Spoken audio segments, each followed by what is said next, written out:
What is up, Maniacs? My name is Zach, and I am the Milly Maker Maniac. Welcome to our Week 10 recap. Unfortunately, our losing streak continues. Was right about a lot of stuff, like every single week, but once again, the big stands missed. My two big stands of the week were the Chaka Rico Dowdle. Didn't think it'd be 50%. I thought it'd be closer to 30%, but I had 100% Rico and pretty much like 90% Browns. This one hurts a little bit. 14 of those points from the Jets are on special teams returns. I kind of hate that counts towards scoring against the defense. Same thing with like pick sixes and stuff where it kills your defenses if the opposing team scores against that offense. But that's just part of it. I still like the process on Rico. They had a late turnover in positive territory late in the game where if they just hand the ball to Rico and he scores there, then it salvages our week. But just not how it played out. My philosophy in general was solid this week. I thought that 3 running back build would be the way to go. And you can see in this one of my best lineups, this was my best lineup. I did have the 3 running back build with Henderson and Achane, but Dowdle killed me there. And really what prevented me from having a real big week, if we'll go up here and look at the winning lineup here. Standish took it down with a Baker lineup, but he had Achane, Henderson, Gibbs. That was really the key to unlock it this week, was having the combination of those 3. And because we went 100% Rico and took the big stand there, we just didn't get there. I had 40% Gibbs, way above the field on that. I was right around, I think I had 20% Achane, so right around the field on him as well. And I was right on the field with Henderson as well. I think I was like 12% Henderson, but I didn't get this combination of these 3 because I went Rico Dowdle 100%, which was a bummer.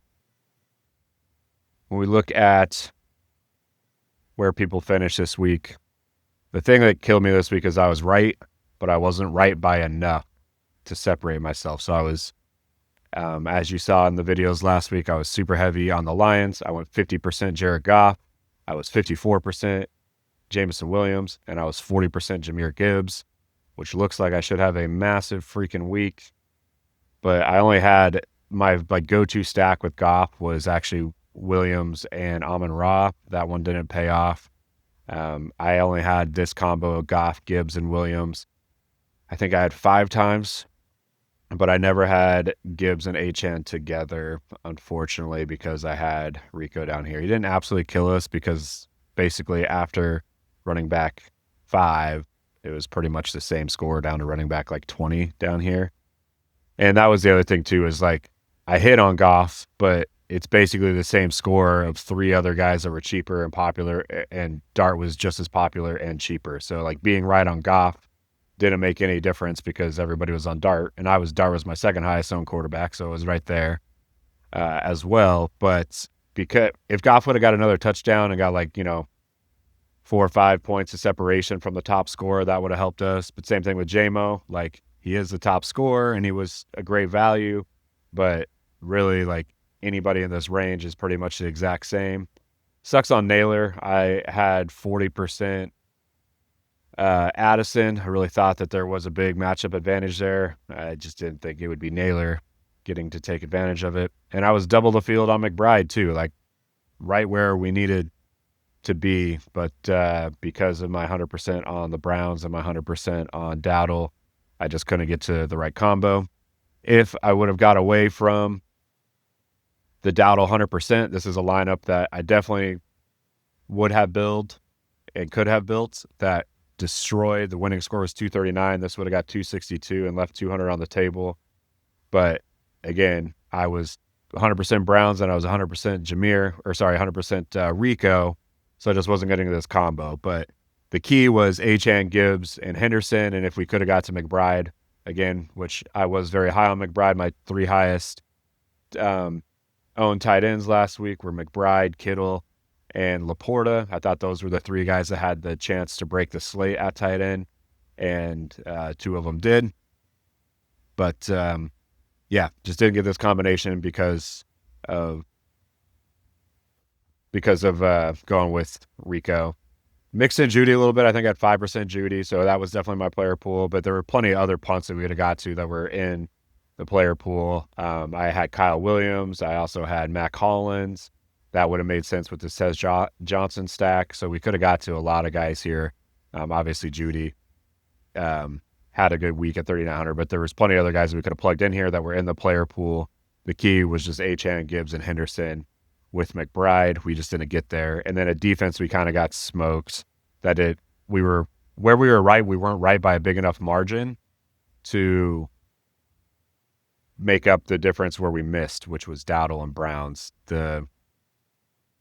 These defenses weren't highly owned, besides the Jaguars that were above us, but there's just the volume of defenses that were ahead of us that there was just so many lineups that killed us there. And then where we were right with JMO, he didn't have enough separation from when we look at draft percentage here, like Mecca was pretty popular. Naylor, nobody had, so that didn't hurt us.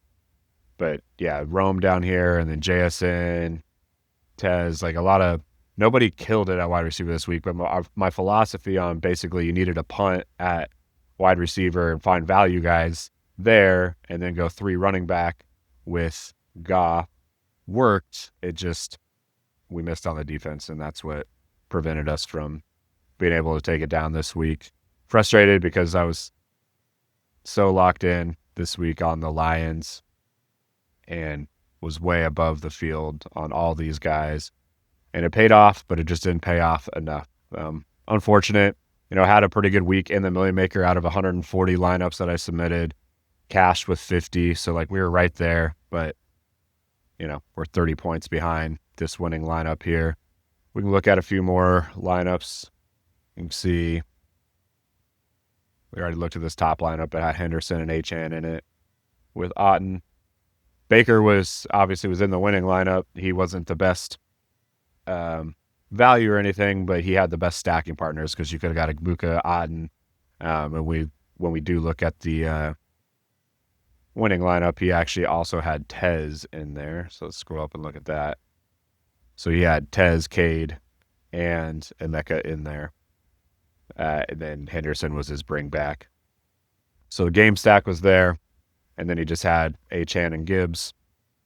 The Jets is crazy, punting at the Jets at 2,800. 2 defensive touchdowns. That's crazy. And 6 sacks. Gabriel is not it. We know that. That's for sure. So that part is frustrating, but we can look at the other lineup here. Here's where I did have the correct Goff stack, Goff, Gibbs, and JMO, and did have Nico in here. Juwan Jennings was a good play. Otten was a good play. Waddle was a solid play. But yeah, just Rico and the Browns, that's what kills me. Killed me this week. The Drake May lineup with Achane. And I had Mac Hollins in there. That's a good-looking one. Trey McBride. Addison killed us in this lineup. Would have been fun if we could have put Naylor there, but that just wouldn't have made sense. Here's another Goff, Gibbs, JMO lineup. Addison killed us here. We did have Kittle. Kyron Williams was another good play I had this week. Had about 25% Williams. He was RB4. Here, this was my most common Lions stack was Goff, Amon-Ra, and JMO. Just didn't quite hit. Let's go down and look at my worst lineup of the week just for fun. And then we'll get out of here and we'll move on to week 11. J.J. McCarthy. I had that Baltimore game going off. Henry didn't do anything. Dowdle obviously sucked. Jefferson didn't do anything. Zay, this is the only lineup I had Zay in, actually. I faded him very hard, and that paid off well, actually. And then DJ Moore got hurt and didn't finish the game. So, yeah, this one was rough. But the philosophy is there. The same philosophy we had here actually is the same thing that we had in our best lineup, where we had a game stack of this one was Tampa Bay and the Patriots, mixing in our our lion that we had in every lineup, and then just going with that 3 running back build. So the philosophy is there on both lineups. It's just one of them hit and the other one didn't.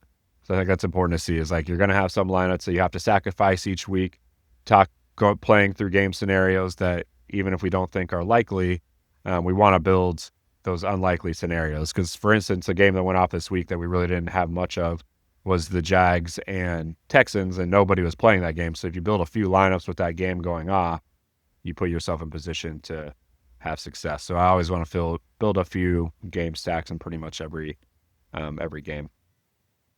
All right, my friends, another losing weekend, but we will eventually hit. We're going to find our Rico Dowdle if that hits for us one week. I promise you that. We are not losing faith. We'll make it happen. We are on track. We just didn't quite do it this week. But week 11, that's our week, my friends. We will get into it. We'll have our game-by-game breakdown video on Wednesday and our player pool video, debating on either doing it Friday or Saturday. I kind of like doing it on Saturday morning just because you get to have the full practice reports out on Friday.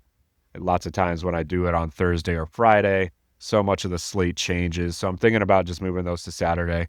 In the comments, go ahead and let me know what you think. If you prefer me to do it on Saturday where we have more info, or if you'd prefer for me to do it on Friday so you get to see it sooner. Let me know what you think. All right, my friends, we'll see you on Wednesday. Have a great day.